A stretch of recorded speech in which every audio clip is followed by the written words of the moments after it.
मैं हूं आलिया, आप देख रहे हैं ब्रेकिंग बैरियर्स। पाकिस्तान की सियासत एक नए फेज़ में दाखिल हो गई है और ये फेज़ कहलाएगा गिरफ्तारियों का फेज़। गिरफ्तारियों का मरहला शुरू हो चुका है और शहबाज गिल को गिरफ्तार कर लिया गया है। आप तक ये खबर पहुंचाने में देर इसलिए हुई कि आपके साथ साथ तज्ज़िया निगार के तौर पर जो नेशनल टेलीविज़न चैनल्स हैं उन पर भी फ़राइज़ अंजाम देने होते हैं, तो हमने सोचा कि चलें कुछ ताख़ीर से लेकिन आप तक ये तमाम मालूमात पहुंचा दें। लेकिन ये बात, इस पर यकीन रखिएगा कि मैं आप तक जो भी प्रोग्राम और जो भी ख़बर लेकर आती हूँ वो बेशक चंद घंटे उसको हो चुके हों हुए, लेकिन उसमें मैं आपको ऐसे यकीनन एंगल्स बताऊँगी जिस पर शायद अभी तक किसी ने बात ना की हो। शहबाज गिल जो कि इमरान खान के स्पोक्स पर्सन, उनके इस वक्त राइट हैंड समझे जाते हैं और उनके चेयरमैन स्टाफ उनको गाड़ी में बिठाने से लेकर गाड़ी का दरवाज़ा खोलने बंद करने से लेकर उनके बनी गाला में उस कमरे पे जहाँ पे वो मीटिंग्स करते हैं उसका दरवाज़ा खोलने और बंद करने से लेकर तमाम फ़राइज़ वो अंजाम देते हैं।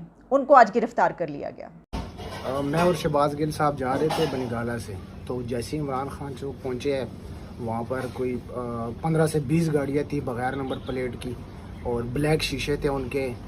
उसके बाद ना हमें कोई इन्होंने कोई वारंट दिखाया, ना कोई पेपर, कुछ भी नहीं। उन्होंने क्या नाम है, गिल साहब को उतारा है। शीशे भी उनके गाड़ी के तोड़े क्लाशनकोव के बटों से कि जैसे इसमें कोई दहशतगर्द बैठा हुआ है। मैं चुप करके बैठा रहूँ, उन्होंने हमें क्या नाम है, मुझे उनको उतारा है, लाते उनको भी मारी है, कड़िया पहना दी है कि जैसे ये कोई कत्ल करके आ रहे या कोई ऐसे जुर्म किया हुआ है।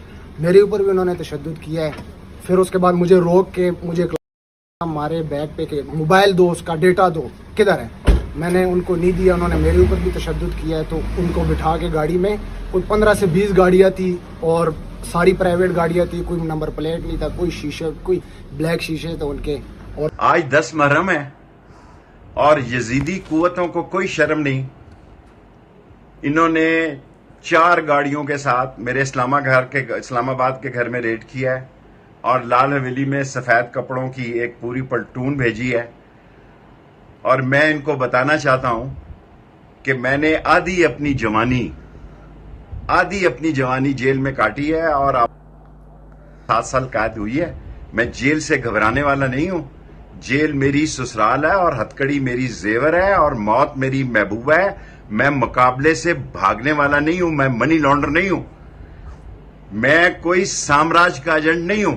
मैं पाकिस्तान की अजमत का और पाकिस्तान की तरक्की का सिपाही हूं। मैं हर कीमत पर पाकिस्तान की अजमत, पाकिस्तान के उसूल और इमरान खान की दोस्ती निभाऊंगा।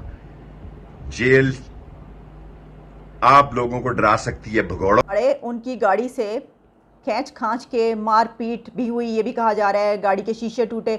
जो साहब हैं वो बता रहे हैं आपको, सब कुछ उन्होंने बताया। वो किस हद तक जो उन्होंने अपने कुछ जख्म वख्म दिखाए हैं वो तो खुद भी नाखून वाखून मार के जो है वो किया जा सकता है। लेकिन हम इसको इस तरीके से देखेंगे कि ऐसा हुआ क्यों। शहबाज गिल के ऊपर जो इल्ज़ाम है वो ये कही जा रही है बात कि उन्होंने फ़ौज के अंदर तकसीम पैदा करने की कोशिश की है और ARY टेलीविज़न जो ऑफ़ किया गया था, ARY TV, उसकी भी वजूहात यही थी। एकदम से ARY एक चैनल ऑफ हो जाता है, मेन स्ट्रीम चैनल, और पता चलता है कि इसको बंद कर दिया गया। इसकी वजह ये थी कि शहबाज गिल ने कुछ ऐसी गुफ्तगू एक प्रोग्राम में आकर की थी जिसमें उन्होंने ये कहा कि इमरान खान के जो चाहने वाले हैं, उनके जो सपोर्टर्स हैं, वो फ़ौज के उन रैंक्स में मौजूद हैं। निचले रैंक्स की बात की कि छोटे जो रैंक्स हैं उसमें इमरान खान के सपोर्टर्स मौजूद हैं और इमरान खान को इस वक्त उनके सामने गद्दार बनाकर पेश करने की कोशिश की जा रही है। अब इसमें यह बात कही गई कि इन्होंने एक ऐसे इदारे में तकसीम पैदा करने की कोशिश की। टेलीविजन पर आकर जो उन्होंने बातचीत की उससे ऐसा लग रहा था कि वो पढ़ के सब कुछ बोल रहे हैं। इसकी वजह यह है कि वो वहाँ पर मौजूद नहीं थे, लेकिन वो एक ऑडियो लिंक पर थे और ऐसा महसूस हो रहा था कि वो जो कुछ बोल रहे हैं, हर सुनने वाला ये बता सकता है कि शहबाज गिल कुछ पढ़ा हुआ बोल रहे हैं, जिससे ये एक इम्प्रेशन आया कि अच्छा, इसका मतलब है कि ये बाकायदा इन्होंने प्लान करके किया है। अगर तो वो उसी तरीके से बोलते जैसे वो बैठ के सामने सब कुछ मुंह से बोल दिया करते हैं तो शायद इतना बड़ा ये ना समझा जाता, इशू ना बनता कि भाई वो तो उनकी तो आदत ही है, वो तो बोलते इस तरह। लेकिन क्योंकि ऐसा लगा कि उन्हें ये तो बाकायदा प्लानिंग के साथ हुआ। अच्छा, ये तो होना ही था। ये बात मैं क्यों कह रही हूँ? इसलिए कह रही हूँ कि मैंने आपको ये बताया था कि अभी जो हालिया कुछ अपॉइंटमेंट्स हुई हैं उसके बाद इमरान खान में तो PTI में सफ़े मातम बिछ गई होगी। वो जो कुछ वहाँ पे सिचुएशन थी कि अब क्या करें, हम किस तरफ जाएं, हमारा तो मतलब दी एंड, जो कुछ हमने सोचा था, जो प्लान्स, जो ड्रीम्स थे, वो तो सब कुछ ख़त्म। जो हमारे बड़े करीबी लोग थे उनको हमसे इतना ज़्यादा दूर कर दिया गया। अच्छा, इसके बाद ये सब कुछ वो क्या स्टैंड्स लेते, उनके पास कोई ना कोई ऑप्शन उन्होंने लेना था। और मैंने आपको बताया था, ये भी बात कही थी, अगर आपको याद हो, मैंने आपको कहा था कि देखिएगा अब कुछ ही दिनों में, क्या कुछ ही घंटों के अंदर एक टकराव की सूरत हाल पैदा होगी और इमरान खान मज़ीद फाशिज़म की तरफ जाएंगे, और यही हमें नज़र आया। लेकिन इसमें एक बात को ज़रूर कंडेम करना चाहिए कि अगर कोई ऐसी बात है तो थ्रू प्रॉपर चैनल मुकदमा चलना चाहिए, केस चलना चाहिए, उनके पर आप केस दायर करते और बाकायदा जो है वो गिरफ्तारी के लिए भेजते, या जो भी तरीक़ाकार है इस तरीके से कि अभी तक उनका पता ही नहीं है कि वो हैं कहाँ। अच्छा, इसके ऊपर पीटीआई की तरफ से जो स्टैंड है वो ये आया कि वो हाई कोर्ट में जा रहे हैं अपील के लिए, और बता रहे हैं कि वो तलाश कर करके थक गए हैं, उन्हें नहीं पता कि शहबाज गिल कहाँ गायब हो चुके हैं। अच्छा, इसमें एक बात और याद रखिए, शहबाज गिल जो है ना वो उड़ता तीर पकड़ने के आदी हैं, वो हीरो बनने का उनको बहुत ज़्यादा शौक़ है। और पहले भी एक मरतबा वो जब वो कोई एहतजाज कर रहे थे, धरना दे रहे थे, और उस दौरान उनको जो है वो पुलिस पकड़ के ले गई थी और उन्होंने खूब तस्वीरें बनवाई थी, वीडियोस बनवाई थी। तो उस वक्त भी उनका दिल यही चाह रहा था कि इमरान खान किसी तरीके से जो कहें वाह जी वाह मेरा सिपाही, क्या बात है, क्या कमाल करके दिखा दिया इसने। पता ही चला कि इमरान खान को रात तक जो है पता ही नहीं चला, उन्होंने उसके बारे में कोई ट्वीट श्वीट कुछ भी नहीं कहा। तो अब ये बात जो है इसको इस तरीके से नहीं लिया जा रहा है, इसको ये कहा जा रहा है कि ये प्लान करके हुआ है। तो क्या इसके पीछे जो पार्टी है उसका स्टैंड था कि आप इस तरीके से करें, ये बोले अब हम इस तरफ बढ़ेंगे। तो टकराव की सूरत हाल तो बहुत ज़्यादा आगे की तरफ जा रही है, और ये एक ऐसी सिचुएशन है कि जब मुल्क की सूरत हाल आप जानते हैं इकॉनमी की, और अब वज़ीरिस्तान में एक खुदकुश हमला हुआ है जिसमें 4 फ़ौजी जवान अपनी जान दे चुके हैं। और उस वज़ीरिस्तान में जो हमला हुआ उससे पता चल रहा है कि दहशतगर्दी के हालात पाकिस्तान के अंदर इन इलाकों में कहाँ तक पहुँच चुके हैं। अब हम सिर्फ पॉलिटिकल टर्मोइल में नहीं है, इकॉनमी का भी सिलसिला चल रहा है, दिवालिया की तरफ अभी तक ये पता नहीं चल सका कि मिलेगा या नहीं मिलेगा जो हमें फ़ंड्स मिलने हैं, और इसी के साथ अब दहशतगर्दी के स्वात, दीर और इन इलाकों में हालात भी ख़राब होते जा रहे हैं टीटीपी की तरफ से। लेकिन सियासत में कॉन्फ्लिक्ट यहाँ तक पहुँच चुका है कि पंजाब हुकूमत ने पुलिस भेज दी है इमरान खान के पास उनको सिक्योर करने के लिए। कहा जा रहा है कि बड़ी तादाद में फ़ोर्स भेजी गई है इमरान खान के पास, और ये सिर्फ ये मैं आपको ये बता ही नहीं रही, बल्कि ये बाकायदा पंजाब हुकूमत की तरफ से कहा गया है, जिसमें मोना सिलाही की तरफ से एक ट्वीट किया गया है जिसमें वो कह रहे हैं कि we are sending Punjab police for protection of Imran Khan. और इसमें जो शहबाज गिल को गिरफ़्तार किया गया उसके बाद जो सिचुएशन पैदा हुई है उसमें बताया गया है कि इस्लामाबाद पुलिस के एसपी जो कि बतौर चीफ सिक्योरिटी अफसर भी बनीगाला में तैनात हैं, उनका कहना है कि बनीगाला की तरफ किसी भी किस्म का कोई ऑपरेशन अभी नहीं हो रहा है। पुलिस के 76 से ज़्यादा 76 से ज़्यादा ऑफिशल्स वहाँ पर इस वक्त मौजूद हैं उनकी सिक्योरिटी पे। इसकी वजह क्या है? इसकी वजह ये है कि अब खबर ये आ रही है कि इमरान खान को भी बहुत जल्द गिरफ्तार कर लिया जाएगा। इमरान खान की गिरफ्तारी अगले चंद घंटों के अंदर होगी, अगले चंद दिनों में होगी या नहीं होगी ये तो हमें पता चल जाएगा। लेकिन एक चीज़ हमें पहले ही पता चल चुकी है, एक लेटर सामने आया है। जो मैं बात कर रही हूँ कि दहशतगर्दी के हालात इस वक्त उन इलाकों में जो हैं, और कहा यह जा रहा है, बल्कि जो ट्वीट्स की गई हैं वो भी मैं आपके सामने रखी देती हूँ। अकील यूसुफजई जो कि उन इलाकों पर वो रिपोर्ट करते हैं, उन्होंने एक ट्वीट की जिसमें उनका कहना था कि स्वात और दीर में ना सिर्फ ये कि गश्त वगैरह शुरू हो चुका है तालिबान का, जिसमें उन्होंने एक तस्वीर पोस्ट की है और उसमें उन्होंने कहा है कि बल्कि जो मुतालिका पुलिस वाले हैं वो भी यरगमाल भी बनाए गए हैं और सूबाई हुकूमत जो है वो इससे लाताल्लुक़ है। याद रहे कि 2006 में चपरियाल वादी से ही तालिबानाइजेशन का आगाज़ हुआ था और प्योचार कैंप भी यही है, यानी वो कैंप जहाँ से वहाँ पे आगाज़ हुआ था।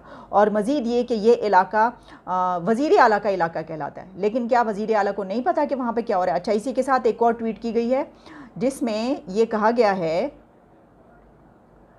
कि वज़ीर आला महमूद खान के इलाके और गांव समेत तहसील मट्टा से लेकर ज़िला दीर की पहाड़ियों तक के वसी इलाके में तालिबान की मौजूदगी। एक कमांडर ने मकामी सहाफ़ी को बताया है कि हम अपने मुज़ाकराती मुशीरान के कहने पर वापस आए हैं। पुलिस ने पीछा किया, हमने DSP वगैरह को ज़ख्मी करके पकड़ा है।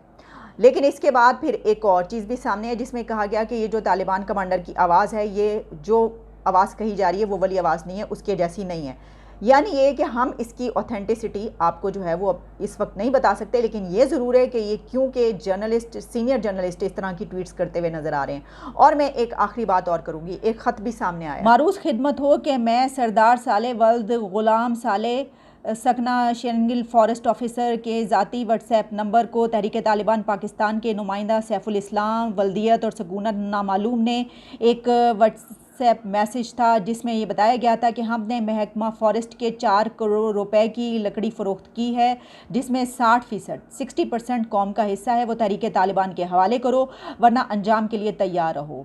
इस सिलसिले में मज़कूरा बाला फॉरेस्ट ऑफिसर और थाना SHO साहब, शेरंगिल साहब वगैरह वगैरह उसके साथ जो है ट्रेस ना करने पर आज एक मरासला जारी किया गया है। ये देख रहे हैं आपके सामने, ये ख़त इस वक्त वायरल हो रहा है सोशल मीडिया पे। ये ख़त ठीक है, गलत है, लेकिन इस तरह की ख़बरें ये आ रही हैं कि वहाँ पर कुछ ऐसी कार्रवाइयाँ की जा रही हैं जिसमें भत्ता भी लिया जा रहा है। मैंने आपको पहले भी बताया था, ये तो ख़बरें तो पहले से रही, लोगों से भत्ता लिया जा रहा है, उनको टारगेट किया जा रहा है, यानी कि बाकायदा पिन पॉइंट करके मारा भी जा रहा है और उनसे कहा जा रहा है कि इतने पैसे दो। अच्छा, ये कोई वैसे इसमें एक बात तो हमें ये मालूम है कि ये जो भत्ते वत्ते का सिलसिला ये तो बहुत अरसे से चल रहा है। तो सिचुएशन ये है कि हमारी जो बाउंड्रीज़ हैं, जो बॉर्डर्स हैं, वहाँ पर तो हमें पता ही हालात का, लेकिन इसके साथ साथ मुल्क के अंदर स्वात और दीगर इलाके, मैंने खुद स्वात में जाकर वो ऑपरेशंस कवर किए हैं, जो रद्दुल फसाद से लेकर और राह रास्त, राह निजात और इसके अलावा ज़रबुल अज़ब, ये सब वहाँ पर किस लिए सब मिशंस किए गए, ऑपरेशंस किए गए इस वजह से कि वहाँ पे तालिबान थे, उनको निकाला गया, भगाया गया। तो एक मरतबा फिर क्या यही कुछ होगा। और इस वक्त हमारी सियासी जो लीडरशिप है वो आप देख लें कि कहाँ पर उलझी हुई है, हम कहाँ पर हैं इस वक्त, कहाँ पर खड़े हैं। आज तक की जितनी भी अहम डेवलपमेंट्स थी वो मैंने एक ही प्रोग्राम में आपके सामने रखा।